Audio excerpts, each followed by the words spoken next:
তো আজকে আমরা শিখব কি করে গুগল ক্রোমের এই ব্যাকগ্রাউন্ডটা আমরা ব্যাকগ্রাউন্ডে যে থিমটা চেঞ্জ করব। এটার জন্য রাইট সাইডের উপরে থ্রি ডটে যেতে হবে, সেখান থেকে সেটিংস, এই সেটিংসে ক্লিক করার পরে লেফট সাইডে যে অপশানগুলো আসবে সেই অপশান থেকে আমরা চলে যাব অ্যাপারেন্স। সেখানে অ্যাপারেন্সে একটা ক্লিক করব।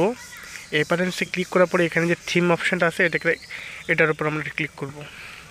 এটার উপর ক্লিক করার পরে নিচের দিকে তোমরা স্ক্রল ডাউন করে চলে আসবে এবং আমরা আমাদের ইচ্ছা মতো একটা থিম চয়েস করে নেব। যে থিমটা চয়েস করব সেই থিমের ওপর আমাদের এটা ক্লিক করতে হবে। তো আমি চেঞ্জ করে নিচ্ছি থিম। সাপোজ আমার এই স্পাইডারম্যান মাইলস এটা চয়েস করলাম এই থিমটা। তো ওটার উপর আমি ক্লিক করলাম। ক্লিক করার পরে রাইট সাইডের উপরে অ্যাড টু ক্রোম লেখা আছে, সেটাতে যদি আমরা ক্লিক করি তাহলে এই যে দেখতেই পাচ্ছি এখানে ডাউনলোড অপশানটা সেটা ডাউনলোড হওয়া শুরু হবে। অর্থাৎ অ্যাড টু ক্রোমে যদি আমরা ক্লিক করি তাহলে আমাদের ডাউনলোড হয়ে যাবে। এই যখন ডান হয়ে যাবে তখন আমাদের করতে হবে নিউ ট্যাব একটা ওপেন করতে হবে।